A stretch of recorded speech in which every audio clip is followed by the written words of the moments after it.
ভাবুন, আপনি পৃথিবীর সবচেয়ে ঠান্ডা মহাদেশে দাঁড়িয়ে আছেন। চারদিকে মাইলের পর মাইল যত দূর চোখ যায় শুধু সাদা বরফ। বাতাস এত ঠান্ডা যে কয়েক মিনিটের মধ্যেই শরীর জমে যেতে পারে।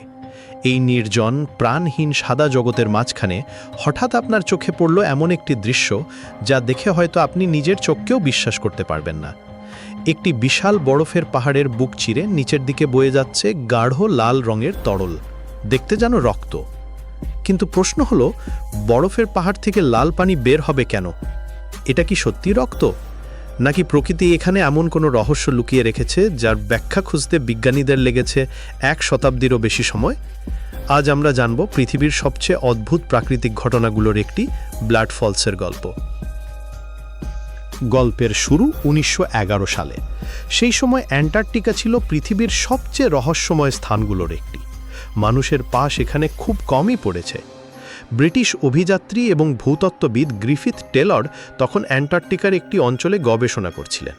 হঠাৎ তিনি দূরে একটি অস্বাভাবিক দৃশ্য দেখতে পান। সাদা বরফের বিশাল দেয়ালের গা বেয়ে নিচে নেমে আসছে রক্তের মতো লাল একটি প্রবাহ। দৃশ্যটি এতটাই অদ্ভুত ছিল যে প্রথমে অনেকেই বিশ্বাস করতে পারেননি। পরে সেই হিমবাহের নাম হয় টেলর গ্লেসিয়ার, আর সেখানকার এই রহস্যময় প্রবাহ পরিচিত হয়ে ওঠে ব্লাড ফলস নামে, অর্থাৎ রক্তের জলপ্রপাত। প্রথম দিকে বিজ্ঞানীরা ভেবেছিলেন হয়তো কোনো বিশেষ ধরনের শৈবাল বা অণুজীব পানিকে লাল রং দিয়েছে। এমন ঘটনা পৃথিবীর অন্য কিছু জায়গায় দেখা যায়। কিন্তু সমস্যা হলো, পরীক্ষা নিরীক্ষা সেই ধারণাকে সমর্থন করছিল না। যত গবেষণা হচ্ছিল ততই নতুন নতুন প্রশ্ন তৈরি হচ্ছিল। কারণ এই লাল পানি কোথাও কাছাকাছি থেকে আসছিল না, এটি আসছিল হিমবাহের গভীর ভেতর থেকে, একটি জায়গা থেকে যা হাজার হাজার বছর ধরে বাইরের পৃথিবী থেকে বিচ্ছিন্ন। ভাবুন, আপনার সামনে যে বরফের পাহাড় দাঁড়িয়ে আছে তার নিচে লুকিয়ে আছে সম্পূর্ণ আলাদা এক জগৎ, একটি ভূগর্ভস্থ জলাধার, যেখানে সূর্যের আলো পৌঁছয় না, যেখানে প্রায় কোনো অক্সিজেন নেই, যেখানে তাপমাত্রা এত কম যে সাধারণ অবস্থায় সব কিছু জমে যাওয়ার কথা, তবুও সেখানে তরল পানি রয়েছে। কিন্তু কিভাবে? এই প্রশ্নের উত্তর খুঁজতে বিজ্ঞানীরা আধুনিক প্রযুক্তির সাহায্য নেন। রাডার এবং বিশেষ সেন্সর ব্যবহার করে তারা হিমবাহের অভ্যন্তর পর্যবেক্ষণ করতে শুরু করেন। তখন ধীরে ধীরে সামনে আসে এক অবিশ্বাস্য সত্য।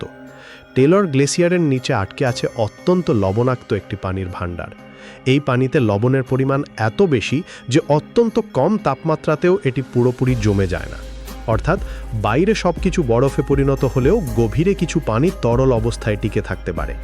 কিন্তু রহস্য তখনও শেষ হয়নি, কারণ বিজ্ঞানীরা আরও একটি অবাক করা তথ্য খুঁজে পান। এই বিচ্ছিন্ন পানির ভেতরে লক্ষ লক্ষ বছর ধরে ক্ষুদ্র অণুজীব বেঁচে আছে। এরা সূর্যের আলো ছাড়াই বেঁচে থাকে। গাছপালার মতো সালোক সংশ্লেষণও করে না, বরং তারা শক্তি সংগ্রহ করে পানির মধ্যে থাকা বিভিন্ন রাসায়নিক উপাদান থেকে।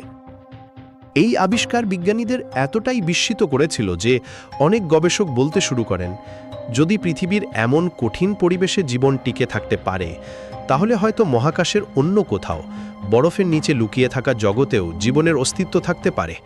হয়তো মঙ্গল গ্রহে, হয়তো বৃহস্পতির উপগ্রহ ইউরোপায়, হয়তো এমন কোথাও যেখানে আমরা এখনও পৌঁছাতে পারিনি। কিন্তু এখনও একটি প্রশ্নের উত্তর বাকি। লাল রঙের কারণ কি? কেন এই পানি দেখতে রক্তের মতো?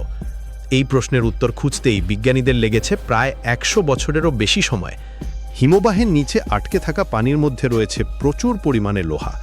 হাজার হাজার বছর ধরে সেই লোহা পানির মধ্যে দ্রবীভূত অবস্থায় ছিল। যখন সেই পানি বরফের ফাটল দিয়ে ধীরে ধীরে বাইরে বেরিয়ে আসে এবং বাতাসের অক্সিজেনের সংস্পর্শে আসে, তখন একটি রাসায়নিক বিক্রিয়া শুরু হয়। লোহা অক্সিডাইজ হতে থাকে, ঠিক যেমন পুরনো লোহার উপর মরিচা পড়ে। আর সেই অক্সিডেশনের ফলেই তৈরি হয় গাঢ় লালচে বাদামি রং, যা দূর থেকে দেখতে একেবারে রক্তের মতো লাগে। অর্থাৎ ব্লাড ফলসের পানি আসলে রক্ত নয়, এটি হলো লোহা সমৃদ্ধ প্রাচীন পানি, যা বাতাসের সংস্পর্শে এসে লাল রং ধারণ করে। শুনতে সহজ লাগলেও এই উত্তর খুঁজে বের করতে বিজ্ঞানীদের লেগেছে 1 শতাব্দীরও বেশি সময়।